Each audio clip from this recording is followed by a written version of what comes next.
হে প্রিয় বন্ধুরা, আজকের কথাগুলি এমন হতে চলেছে তোমার হৃদয় কেঁপে উঠবে। তার আগে আমি সবার কাছে ছোট্ট অনুরোধ জানাবো। অনেকেই তো ফানি ভিডিও, কমেডি ভিডিও, নানান ধরনের ভিডিও দেখেছো। না হয় একটু মন দিয়ে এই 5 মিনিটের ভিডিওটি একবার দেখলেন। আমি জানি বন্ধুরা, তোমরা এই ভিডিওটি দেখার পর নিজেদেরকে পুরোটাই বদলে নেবে। হ্যাঁ, তোমরা বদলাতে বাধ্য করবে এবং আমাকে সাথে অনেক ভালোবাসাও দেবে। তাই আমার অনেক কষ্ট করে এই বানানো ভিডিওটি কেউ স্কিপ না করে দয়া করে পুরোটাই দেখো। আর আমি লাস্টে এমন দুটি কথা বলেছি যা তুমি এই পৃথিবীতে আগে কোনোদিনও কারোর কাছে শোনোনি। আজ থাক, কাল থেকে পড়বো। আজ থাক, কাল থেকেই পড়বো। না, এখনো এক্সাম অনেক দিন বাকি, যা একটু ঘুরে বেড়াই। আরে কাল কি মজা, বন্ধুদের সাথে ঘুরতে যাব, লম্বা ট্রেন জার্নি দেব। সামনে আইপিএল আসছে, রেগুলার ম্যাচ লাগাবো, কি মজা। ইন্ডিয়ান প্রিমিয়াম লিগ বলে কথা। চলো, ওই বাত নেই, পরীক্ষা তো অনেক দেরি, 1 মাস আগে থেকে প্রস্তুতি নিয়ে নেব, কোনো ব্যাপার না। আরে আজকে একটু ঘুম পাচ্ছে, একটু ঘুমিয়ে নি। এমনিতেই তো টেনে টুনে পাশ করেই যাব, এতে এমন কি। হালকা একটা ঘুম দিয়ে নি, বাদ বাকি পরে দেখা যাবে। আরে সামনে কিন্তু বন্ধুর বার্থডে আসছে ভাই, ওকে বলিস পার্টি কিন্তু দিতেই হবে। আড্ডা করবো কিন্তু খুব। আজকে ঝামেলা হয়ে গেল, একটু ভালো লাগছে না।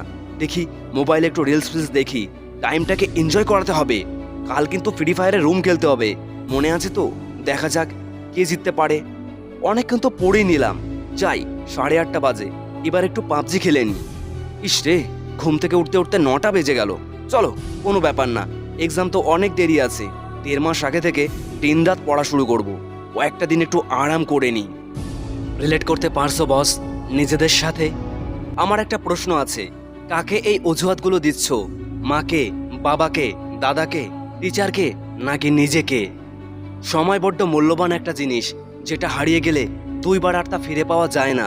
তুমি স্কুল থেকে পালিয়ে আসলে টিচারের কিন্তু মাসিক মাইনেটা বন্ধ হয়ে যাবে না, পরন্তু তুমি কিন্তু তোমার একদিনের জন্য পিছিয়ে গেলে।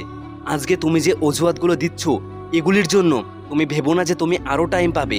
অ্যাকচুয়ালি তুমি বোকামি করছো, তুমি কাউকে ঠকাচ্ছ না, তুমি নিজেকে ঠকাচ্ছ। সবাই উল্টোটা ভাবে, কিন্তু তুমি বোধহয় এটা জানো না যে সবাই ভাবে জন্মের পর থেকে শুরু হয় আমাদের জীবনের এক একটা দিনগুলো শুরু আদ। কিন্তু কেউ কি এটা ভাবে যে জন্মের 1 সেকেন্ড পর থেকে শুরু হয় আমাদের গন্তব্য জীবনের শেষ দিন পর্যন্ত 1 সেকেন্ড 1 সেকেন্ড করে কমতে শুরু করা? আজকে যদি তুমি ইন্ডিয়ার ম্যাচ না দেখো, তাহলে তোমার খুব একটা ক্ষতি হবে না। তুমি কাল সেটা হাইলাইট করে আবারও দেখে নিতে পারবে। কিন্তু আজকে যে তুমি মূল্যবান 1 ঘন্টা টাইম পাচ্ছ, সেই 1 ঘন্টা তুমি যদি নিজের বইটার প্রতি ফোকাস করো, তাহলে আগামী দিন তুমি সেই সফলতা পেতে চলেছো যার স্বপ্নটা তুমি এখন দেখে চলেছো। কিন্তু জীবনের এই 1 ঘন্টার মূল্যবান সময়টি তুমি আর কোনোদিনও ফিরে পাবে না।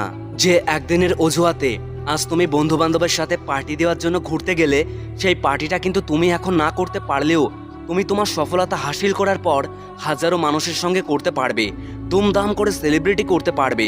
কিন্তু তুমি এই একদিন আর কোনোদিনও ফিরে পাবে না। আজকে তোমার মন খারাপ বলে, আজকে তোমার ভালো লাগছে না বলে তুমি আজকে সোশ্যাল মিডিয়া, হোয়াটসঅ্যাপ, ফেসবুক নিজের টাইমটাকে বেস্ট করছো।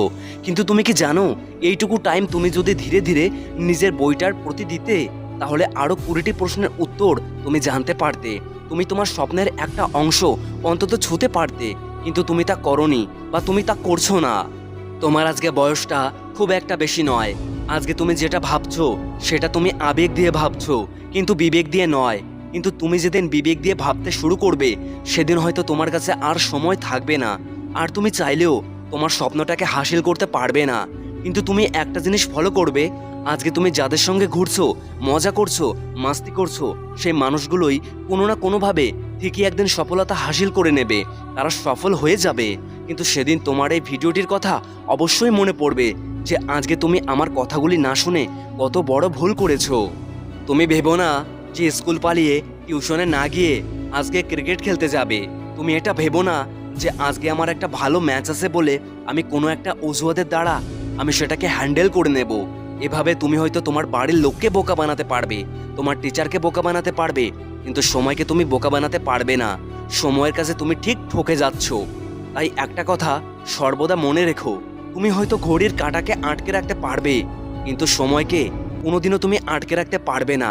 তাই এখনো সময় আছে, নিজেকে শুধরে নাও, নিজেকে বোঝাতে শুরু করো যে তুমিও কারোর থেকে কিছু কম নও।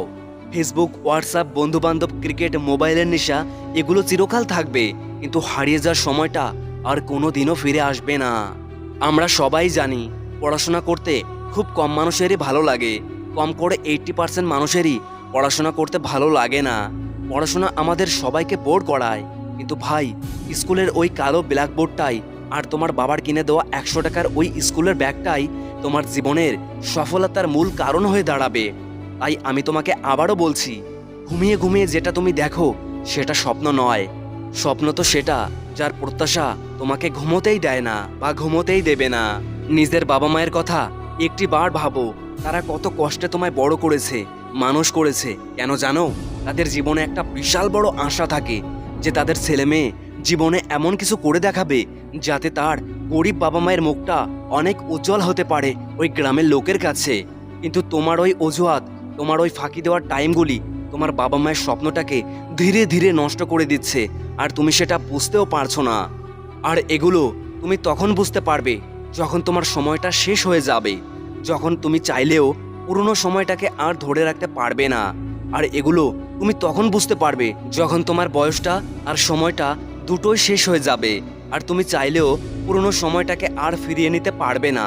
তখন তুমি নিজের বাবা মায়ের মুখের দিকে একবার তাকাবে, তখন তুমি বুঝতে পারবে রোদে পোড়া ঘেমে যাওয়া মুখটা তোমায় কত বলতো, বাবা পড়ালেখা কর, ওকে অনেক বড় হতে হবে, ওকে আমাদের স্বপ্ন পূরণ করতে হবে।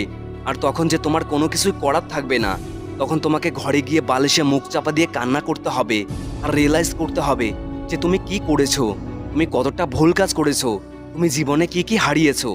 তাই আমি আবারও বলছি, নিজেকে এখনো সময় আছে, শুধরে নাও। তোমার বয়সটা থাকতে থাকতে সেই বয়সের মূল্যটা বুঝতে শেখো। ওই যে কথায় আছে, দাঁত থাকতে দাঁতের মর্ম কেউ বোঝে না, কিন্তু তোমাকে যে বুঝতেই হবে বন্ধু। আর আমার প্রিয় বন্ধুরা, এত কিছু করার পরেও যদি তোমরা মোটিভেশন না পাও, তাহলে যাও একবার রাস্তায় হাঁটতে থাকো, গিয়ে দেখো তোমার চারপাশে কত অনাথ শিশু বাচ্চারা ভোকা পেটে ঘুরে বেড়াচ্ছে, হেঁটে বেড়াচ্ছে, ভিক্ষা চাচ্ছে। তাদেরকে দেখে তুমি একটা জিনিস শিখতে পারবে যে জীবনটা অতটাও সহজ নয় যতটা আমরা ভাবি। তাদের ইচ্ছা থাকলেও তারা সেটা করতে পারছে না, আর তুমি তো আজাদ। তোমার ভালো বাবা মা আছে, তুমি 3 বেলা খেতে পারছো পেট ভরে, তুমি মন করলে সেটা করতে পারছো যেটা তোমার ইচ্ছা করছে। কিন্তু তারা দেখো কতটা নিরুপায়, তারা চাইলেও সেটা পায় না যেটা তুমি পাচ্ছ। আর তাই তো আমি সবশেষে একটাই কথা বলতে চাই, আজকে যদি তুমি নিজের পড়াশোনাকে ভালোবাসো, তাহলে একদিন তোমাকে পুরো পৃথিবী ভালোবাসবে। আর আজ যদি তুমি নিজের পড়াশোনাকে ভালো না বাসো, তুমি যদি নিজের পড়াশোনাকে স্যালুট না করো, তাহলে এমন একটা দিন আসবে যেদিন তোমায় অন্যকে স্যালুট করতে হবে। আর যদি তুমি এখন এই ছোট্ট বয়সে কার্টুন না দেখে, তুমি যদি ক্রিকেট খেলতে না গিয়ে, তুমি যদি বন্ধু বান্ধবের সাথে আড্ডা করতে না গিয়ে যদি তুমি তোমার বইয়ের গোলামি করো, তাহলে একদিন সবাই তোমার কাছে গোলামি করবে। আর যদি তুমি এগুলো ইগনোর করো, তাহলে এমন একটা দিন আসবে যেদিন তোমায় অন্যের গোলামি করে বাঁচতে হবে। আর এটাই বাস্তবতা।